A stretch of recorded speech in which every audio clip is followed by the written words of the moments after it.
세상 사랑하사 독생자를 주셔서 믿는 사람마다 멸망치 않고 영생을 얻게 하셨네.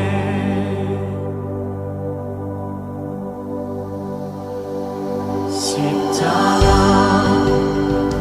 의지하니 주님만 의지하니 날 찾은 그의 사랑 날 구한 그의 사랑 세상 사랑하사 독생자를 주셔서 믿는 사람마다 멸망치 않고 영생을 얻게 하셨네. 주님 믿습니다. 주님을 기다리네. 주님을 기다리네. 주 말씀 기다리네. 주 은혜로 구원된 나 은혜로 자유하네. 세상 사랑하사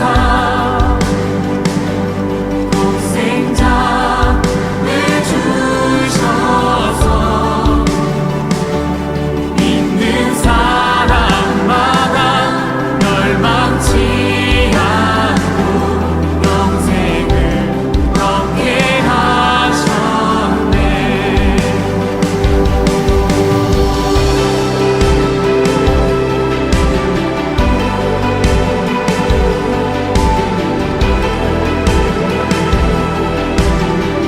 모든 주의 은혜로 우리가 구원받았음을 믿습니다.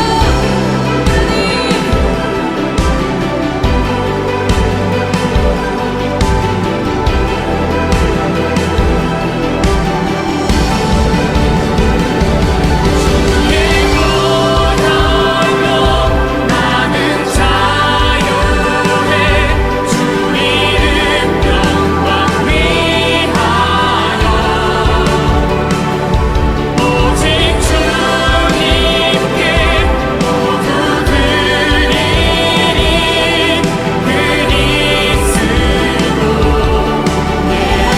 그리스도 주의 보혈로 나는 자유해.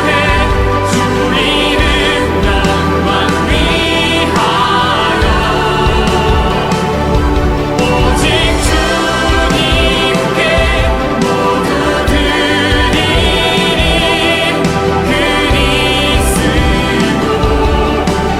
그리스도 손을 들고 믿읍시다. 세상 세상 사랑하사 독생자를 주셔서 믿는 사람마다 멸망치 않고 영생을 얻게 하셨네. 영생을 얻게 하셨네.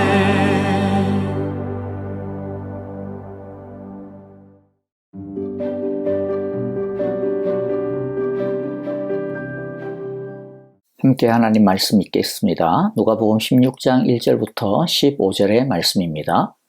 예수께서 제자들에게도 말씀하셨다. 어떤 부자가 있었는데 그는 청지기 하나를 두었다. 그는 이 청지기가 자기 재산을 낭비한다고 하는 소문을 듣고서 그를 불러놓고 말하였다. 자네를 두고 말하는 것이 들리는데 어찌 된 일인가? 자네가 맡아보던 청지기 일을 정리하게. 이제부터 자네는 그 일을 볼 수 없네. 그러자 그 청지기는 속으로 말하였다. 주인이 내게서 청지기 직분을 빼앗으려 하니 어떻게 하면 좋을까? 땅을 파자니 힘이 없고 빌어먹자니 낯이 부끄럽구나. 옳지, 내가 무엇을 해야 할지 알겠다. 내가 청지기의 자리에서 떨려날 때에 사람들이 나를 자기네 집으로 맞아들이도록 조치해 놓아야지. 그래서 그는 자기 주인에게 빚진 사람들을 하나씩 불러다가 첫째 사람에게 당신이 내 주인에게 진 빚이 얼마요? 하고 물었다. 그 사람이 기름 100마리요? 하고 대답하니 청지기는 그에게 자, 이것이 당신의 빈 문서요. 어서 앉아서 50마리라고 적으시오 하고 말하였다. 그리고 다른 사람에게 묻기를 당신의 빚은 얼마요? 하였다. 그 사람이 밀백스미요 하고 대답하니 청지기가 그에게 말하기를 자, 이것이 당신의 빈 문서요. 받아서 80설미요 라고 적으시오 하였다. 주인은 그 불의한 청지기를 칭찬하였다. 그가 슬기롭게 대처하였기 때문이다. 이 세상의 자녀들이 자기네끼리 거래하는 데는 빛의 자녀들보다 더 슬기롭다. 그러므로 내가 너희에게 말한다. 불의한 재물로 친구를 사귀어라. 그래서 그 재물이 없어질 때에 그들이 너희를 영원한 처소로 맞아들이게 하여라. 지극히 작은 일에 충실한 사람은 큰 일에도 충실하고 지극히 작은 일에 불의한 사람은 큰 일에도 불의하다. 너희가 불의한 재물에 충실하지 못하였으면 누가 너희에게 참된 것을 맡기겠느냐? 또 너희가 남의 것에 충실하지 못하였으면 누가 너희에게 너희의 몫인들 내주겠느냐? 한 종이 두 주인을 섬기지 못한다. 그가 한쪽을 미워하고 다른 쪽을 사랑하거나 한쪽을 떠받들고 다른 쪽을 업신여길 것이다. 너희는 하나님과 재물을 함께 섬길 수 없다. 돈을 좋아하는 바리새파 사람들이 이 모든 말씀을 듣고 나서 예수를 비웃었다. 그래서 예수께서 그들에게 말씀하셨다. 너희는 사람들 앞에서 스스로 의롭다고 하는 자들이다. 그러나 하나님께서는 너희의 마음을 아신다. 사람들이 높이 평가하는 그러한 것은 하나님이 보시기에 혐오스러운 것이다. 아멘. 오늘의 비유는 언뜻 이해하기가 쉽지는 않습니다만 불의한 청지기에 대한 이 말씀을 통하여 우리 인생을 돌아보며 어떻게 준비하며 살아야 하는지에 대한 주님의 지혜를 배울 수 있기를 바랍니다. 오늘의 말씀은 적어도 두 가지 면에서 우리에게 어려움을 가져다 주는데요. 하나는 불의한 청지기를 칭찬한다라는 것에 있습니다. 아니, 어떻게 불의한 것을 칭찬하실까? 아니, 그러면 우리 보고 그런 불의한 처신을 배우라는 뜻인가? 참 헷갈립니다. 또 하나는 9절에 나오는 말씀인데요. 불의한 재물로 친구를 사귀라니. 아니, 그러면 무슨 짓을 해서라도 악착같이 모으고 그런 다음 착한 일 하면 그 이전에 잘못했던 그런 불의가 다 탕감받고 없어진다라는 말인가? 속된 말로 개같이 벌더라도 정성같이 쓰면 다 좋다라는 말인가? 그렇게 헷갈리는 거죠. 자, 그래도 예수님이 우리를 헷갈리게 하시려고 말씀하시는 것이 아니고요. 무엇인가 분명히 우리에게 주시는 선한 메시지가 있을 것입니다. 짧은 시간이지만 하나씩 찾아보았으면 합니다. 먼저 청지기의 의미를 좀 생각해 봅시다. 여기서의 청지기는 종이 아닙니다. 자산관리인으로 고용된 사람입니다. 오늘날로 말하면 전문 경영인 정도 된다고 보시면 됩니다. 이 청지기는 굉장히 큰 권한을 가지고 있었는데요. 자기가 맡은 자산은 전적으로 자신의 책임하에 경영되었습니다.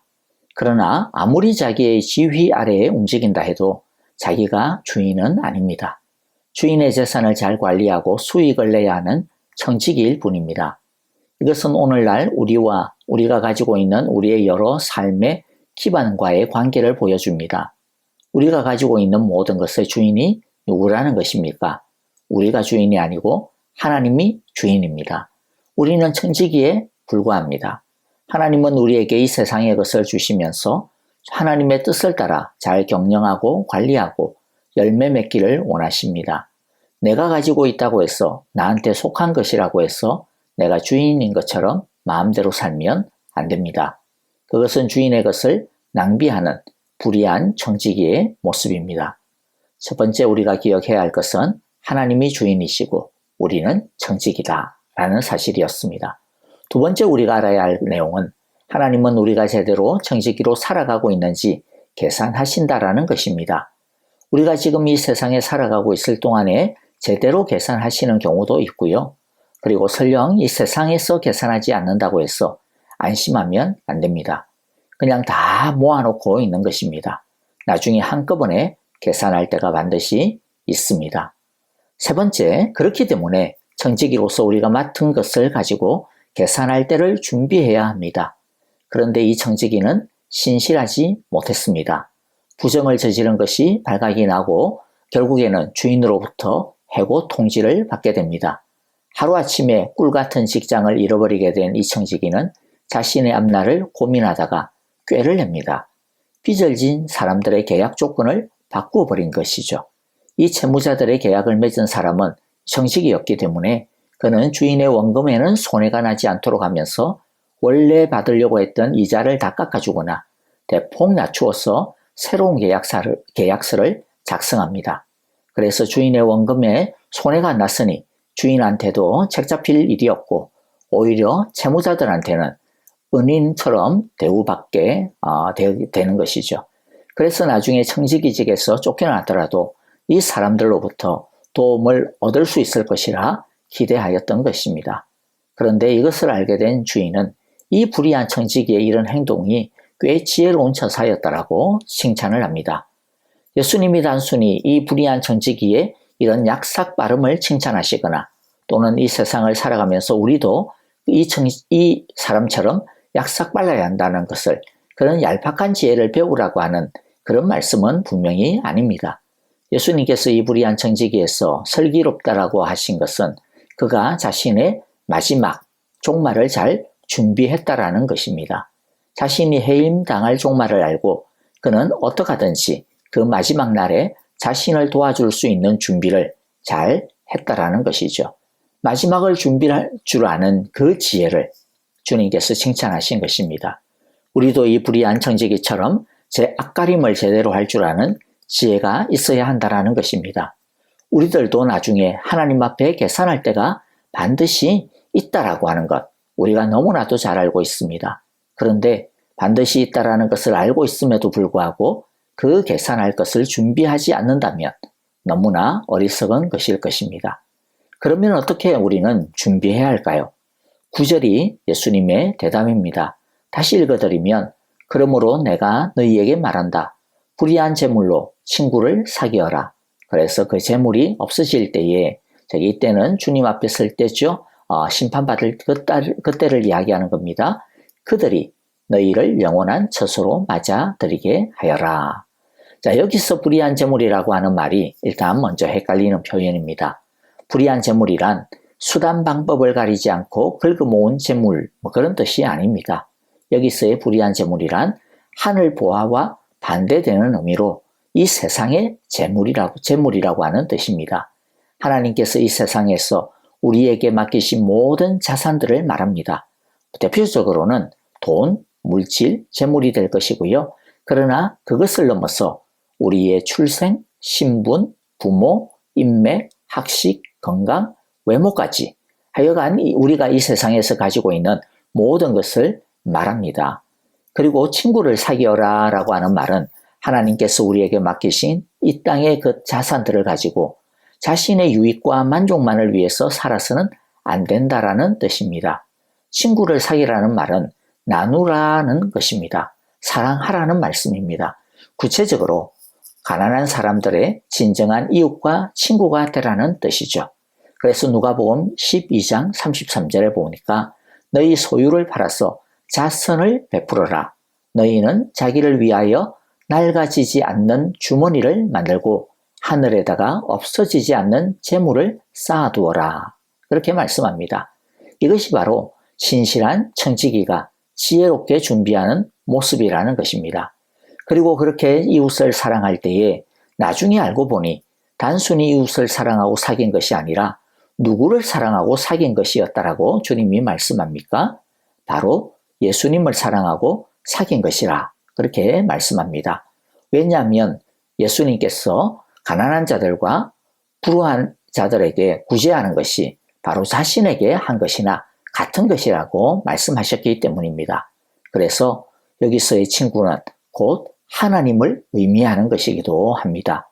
마태복음 25장 40절에 보니까 임금이 그들에게, 여기서 임금은 하나님이죠. 그들에게 말하기를 내가 진정으로 너희에게 말한다. 너희가 여기 내 형제 자매 가운데 지극히 보잘것없는 사람 하나에게 한 것이 곧 내게, 하나님에게 한 것이다. 자, 그래서 예수님은 그 마지막 때를 준비하면서 불의한 청지기가 아니라 신실한 청지기로 살아가기 위해 하나님의 것을 바라보며 살라고 하시는 것입니다. 하나님이 우리에게 맡기신 이 세상의 재물, 자산을 가지고 자신의 만족과 즐거움만을 위해 살지 말고 하나님의 뜻을 따라 살며 하나님의 일을 이루며 살라고 하십니다. 이 세상의 재물에 빠지지 말고 그것의 노예가 되지 말고 재물의 주인인 하나님만을 섬기라고 하십니다. 13절이죠. 한 종이 두 주인을 섬기지 못한다. 그가 한쪽을 미워하고 다른 쪽을 사랑하거나 한쪽을 더 받들고 다른 쪽을 없인 여길 것이다. 도대체 한쪽과 다른 쪽이 뭐죠? 하나님, 너희는 하나님과 재물을 함께 섬길 수 없다. 그런데 예수님의 이런 말씀에 돈을 좋아하는 바리새파 사람들은 비웃었습니다. 왜 비웃었을까요? 이 세상의 것을 가지고 하나님의 뜻을 따라 사랑하며 하나님의 나라의 영원한 보안을 쌓으며 사는 것이 이 세상의 계산법으로 보면 내 것을 손해보고 잃어버리는 어리석은 일로 보였기 때문입니다. 그렇게 살아봐야 누가 알아주는 것도 아닌데 괜히 쓸데없는 짓을 하는 것이라 여겼기 때문입니다. 그러나 예수님은 이런 사람들의 마음을 하나님께서 혐오하신다고 경고하십니다. 말씀을 정리합니다. 무엇이 죄입니까? 이 세상에서 우리가 가진 것이 내 것이 아니라는 것을 알고 하나님이 주인이시라는 것을 알고 우리는 청지기에 불과하다라고 하는 것을 알고 언젠가 하나님이 우리의 행한 것을 계산하실 것이라는 것을 알고 우리가 맡은 이 세상의 재물과 자산을 가지고 그 마지막 때를 잘 준비하는 것을 잘 아는 것, 그것이 바로 지혜입니다. 돈을 사랑하는 바리새파 사람처럼 이 세상은 돈이, 재물이 최고라고 생각합니다. 그러나 주님의 제자인 우리는 10절에서 가르쳐 주시는 것처럼 이 땅의 것은 사람들이 그렇게 좋아 죽는 재물도 지극히 작은 일에 불과하다라고 하는 것을 알아야겠습니다. 돈을 사랑하는 바리새파 사람들처럼 이 세상은 돈이, 재물이 최종 보스다, 최종 고울이다라고 생각합니다마는 그러나 주님은 말씀하시기를 이 세상의 것은 친구를 사귀도록 사랑하도록 하나님께서 우리에게 맡기신 도구에 불과할 뿐이라고 하십니다. 돈과 재물 등 이 땅의 것을 절대화하는 이 세상의 정신에 물들지 않도록 하나님만을 주인으로 섬기며 지혜롭고 신실한 청지기로 준비하며 살아갈 수 있게 되기를 이 시간 성령님께 도움을 구하는 기도를 드리기를 바랍니다. 함께 기도하겠습니다.